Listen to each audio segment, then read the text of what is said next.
2024 లేదా 25లో డిగ్రీ లేదా బీటెక్ చదివారా? సాఫ్ట్‌వేర్ జాబ్ కోసం ఎదురు చూస్తున్నారా? అయితే కోడ్ జ్ఞాన్ 100 డేస్ కోర్సులో చేరండి. జాబ్ సాధించండి. నమస్తే, వెల్కమ్ టు సుమన్ టీవీ. నేను మీ యాంకర్ సిరి. రైట్ నో మనతో పాటు ఉన్నారు హైకోర్టు అడ్వకేట్ అలగరి రవీంద్రనాథ్ గారు. అనుకోకుండా భర్త చనిపోయినప్పుడు భార్య రెండో పెళ్లి చేసుకుంటే ఇప్పుడు మొదటి భర్త ఆస్తిలో భార్యకి వాటా ఉంటుందా ఉండదా? చట్టం ఏం చెప్తుంది దీని గురించి? వీటి గురించే ఈరోజు క్లారిటీగా మనకి ఇవ్వడానికి అలగరి రవీంద్రనాథ్ గారు ఉన్నారు. అడిగి తెలుసుకునే ప్రయత్నం చేద్దాం. నమస్కారం అలగరి రవీంద్రనాథ్ గారు. నమస్తే అండి శ్రీ గారు. రీజన్ ఏదైనా అయినప్పటికీ భర్త కనుక చనిపోతే భార్య రెండో పెళ్లి చేసుకుంటే మొదటి భర్త ఆస్తిలో భార్యకి వాటా ఉంటుందా? అసలు చట్టం ఏం చెప్తుంది? లీగల్ పరంగా ముందుకెళ్ళాలి అంటే ఎలాంటి చర్యలు తీసుకోవాలి అంటారు? ఇక్కడ గుర్తుపెట్టుకోవాల్సిందంటే హిందూ సక్షన్ యాక్ట్ ఏదైతే 1956 చట్టం ప్రకారం క్లియర్గా తెలుసుకోవాల్సిన విషయం ఏంటంటే, భర్త చనిపోయిన తర్వాత ఏదైనా కారణాలు కావచ్చు, కొన్ని నెలలు కావచ్చు, కొన్ని రోజులు కావచ్చు, కొన్ని సంవత్సరాల తర్వాత భర్త మరణించిన తర్వాత ఆటోమేటిక్గా ఆ భర్త యొక్క ఆస్తి ఏదైతే ఉందో ఆ ఆస్తి 4 షేర్లు అయ్యే అవకాశం ఉంటుంది. ఎలా అంటే, ముందుగా భార్య, కొడుకు, కూతురు, తల్లి సమాన భాగాలు అయ్యేటట్టుగా ఉంటాయని మన హిందూ చట్టం చెప్తోంది. హిందూ వారసత్వపు హక్కు చట్టం ప్రకారం ఆ ప్రాపర్టీ ఏదైతే ఉందో అది సమాన భాగాలుగా చెందుతుంది. అంటే భార్యకు కూడా వాటా వస్తుంది. భర్త మరణించిన తర్వాత ఆటోమేటిక్గా భార్యకి ఆ యొక్క ప్రాపర్టీ మీద హక్కు వచ్చేస్తుంది. ఎప్పుడైతే భార్యకి హక్కు వస్తుందో అది ఆమె స్వంత ఆస్తి అవుతుంది. భార్య తన యొక్క వాటా, అంటే మొత్తం ఫర్ ఎగ్జాంపుల్ ఒక ప్రాపర్టీ ఉంటే ఆ ప్రాపర్టీలో తన యొక్క ఆస్తి తన యొక్క హక్కు ప్రకారం తనకు భర్త చనిపోయిన తర్వాత భర్త ద్వారా తనకు సంక్రమించిన ఆస్తి ఏదైతే ఉందో అది తన హక్కు అవుతుంది, తన వాటా వరకు. ఎప్పుడైతే అది తన సొంత ఆస్తి అవుతుందో, తను రెండో పెళ్లి చేసుకున్నా లేదా లివ్ ఇన్ రిలేషన్షిప్లో ఉన్న ఏదైతే తనకు వాటా ద్వారా లభించినటువంటి ప్రాపర్టీ ఆస్తి ఏదైతే ఉందో ఎట్టి పరిస్థితుల్లో, ఎందుకు అది తన సొంత ఆస్తి కాబట్టి రద్దుపరిచే అవకాశం ఎట్టి పరిస్థితుల్లో కూడా లేదు. ఇది ప్రతి ఒక్కరు గుర్తుపెట్టుకోవాలి. మొదటి భర్త ద్వారా సంక్రమించిన ఆస్తి వెనక్కి ఇవ్వమని చెప్పి అక్కడ అత్తామామలు కానీ లేదా ఆ బ్రదర్స్ కానీ ఎవరు కూడా ఒత్తిడి చేసే అధికారం ఆమె మీద లేదు. ఎందుకు? తన భర్త ద్వారా తనకు సంక్రమించిన ఆస్తి తన హక్కుగా మారింది.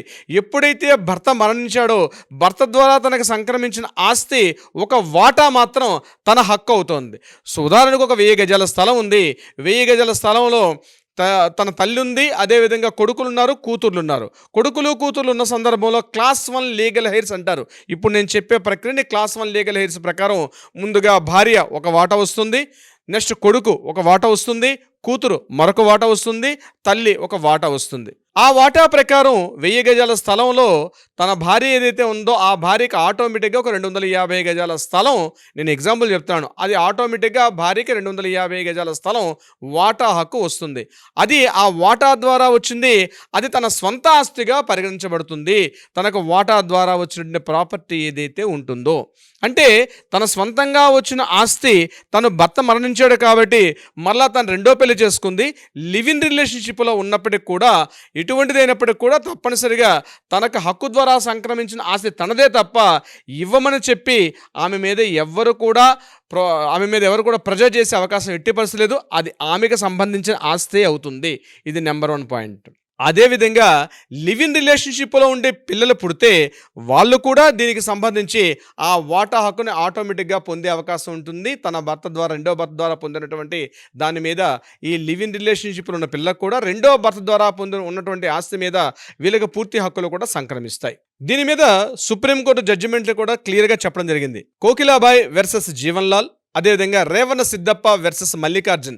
ఈ కేసుల్లో స్పష్టంగా చెప్పారంటే లివ్ ఇన్ రిలేషన్షిప్ సంబంధించి రేవణ సిద్ధప్ప వర్సెస్ మల్లికార్జున్ కేసులో, కోకిలాబాయ్ వర్సెస్ జీవన్ లాల్, ఈ 2 కేసుల్లో కూడా ఎప్పుడైతే భార్యకి తన మొదటి భర్త ద్వారా సంక్రమించిన ఆస్తి క్లాస్ 1 లీగల్ హెయిర్స్ ప్రకారం తన హక్కు వచ్చింది కాబట్టి రెండో పెళ్లి చేసుకున్నప్పటికీ కూడా మొదటి భర్త ద్వారా సంక్రమించినటువంటి ఆ ఆస్తి తన హక్కు ద్వారా ఉంటుంది కాబట్టి ఎట్టి పరిస్థితుల్లో కూడా మిగిలిన వారు దాన్ని అన్యాక్రాంతం చేసుకోవడం కానీ ఆమెను మళ్ళీ ఇవ్వమని చెప్పి చెప్పి అడగడం కానీ, లేదా ఆ ప్రాపర్టీ మీద తనకు హక్కు లేదని చెప్పి అనేది కూడా ఎట్టి పరిస్థితి లేదు. అది మొదటి భర్త ద్వారా సంక్రమించిన ఆస్తి ఎప్పుడైతే చనిపోతాడో, అయితే కానీ గుర్తుపెట్టుకోండి, మొదటి భర్త బతికున్నప్పుడు మాత్రం ఆ ప్రాపర్టీ మీద క్లెయిమ్ చేసే హక్కు మాత్రం భార్యకు ఉండదు. మొదటి భర్త బతికే ఉన్నారు, మొదటి భర్తకు ఒక ఆస్తి ఉంది, మొదటి భర్త యొక్క స్వాధీనంలో ఆ యొక్క ఆస్తి కానీ, లేకపోతే ఆ యొక్క ఇండ్లు కానీ, ఆస్తి కానీ, పొలం కానీ, లేకపోతే వ్యవసాయ భూమి కానీ ఏదున్నప్పటికి కూడా అది భర్త యొక్క పేరు మీద ఉండి, భర్త బతికున్న సమయంలో భార్య వీడియో కాల్ నేను వెళ్ళిపోతున్నాను కాబట్టి నాకు ఆ ప్రాపర్టీ ఇవ్వమని చెప్పి అడిగే హక్కు భార్యకు ఉండదు. అదేవిధంగా పిల్లలకు కూడా ఉండదు, తల్లికి కూడా ఉండదు. కానీ పూర్వీకుల ఆస్తి, యాన్సిస్ట్రల్ ప్రాపర్టీ అయితే మాత్రం అది కూడా 4 తరాలు చెందితే మాత్రం వాళ్ళకి పిల్లల యొక్క అనుమతి లేకుండా వాటిని తను వేరే వాళ్ళకి అమ్మే అధికారం మాత్రం ఉండదు. ఒక భర్త బతికి ఉన్న సందర్భంలో మాత్రం ఆ ప్రాపర్టీ మీద భార్యకి హక్కులు ఉండవు. భర్త చనిపోయిన తర్వాత క్లాస్ 1 లీగల్ హెడ్స్ ప్రకారం ఆ ప్రాపర్టీ తప్పనిసరిగా భార్యకు వస్తుంది. ఆ వచ్చినది కూడా అది ఆమె హక్కుగా మారుతుంది. కాబట్టి దాని మీద ఎవరు కూడా క్వశ్చన్ చేసే అధికారం అయితే ఎట్టి పరిస్థితులు లేదు. సిరిగారు, ప్రాపర్టీకి సంబంధించింది కావచ్చు, లేదు అంటే ఫ్యామిలీ రిలేటెడ్గా ఇష్యూస్ ఎవరైనా ఫేస్ చేస్తున్నప్పుడు లీగల్ పరంగా మేము ముందుకెళ్ళాలి అనుకునే వాళ్ళు ఎవరైనా కూడా మిమ్మల్ని అప్రోచ్ అవ్వాలి అంటే ఏ విధంగా ఉంటుందంటారు? తప్పనిసరిగా సిరిగారు, దీనికి సంబంధించి ఈ ప్రాపర్టీస్ డివిజన్ కానీ, పార్టిషన్స్ విషయంలో కానీ ఏవైనా సలహాలు, సంప్రదింపులు కావాలనుకుంటే తప్పనిసరిగా కింద స్క్రోల్ అవుతున్న నెంబర్ని కాంటాక్ట్ చేయండి. కాల్ లిఫ్ట్ చేయకపోతే వాట్సాప్ చేయండి. తప్పనిసరిగా మన లీగల్ టీం మీకు అప్రోచ్ అవుతారు, వివరాలు అందించే ప్రయత్నం చేస్తారు. అది కాకుండా కోర్టుల్లో ఏదైనా వివాదాలు ఉంటే వాటికి పరిష్కారం అయ్యే దిశగా కూడా ప్రయత్నం చేస్తారు. తప్పనిసరిగా కింద స్క్రోల్ అవుతున్న నెంబర్ని మాత్రం కాంటాక్ట్ చేయడం మాత్రం మర్చిపోవద్దు.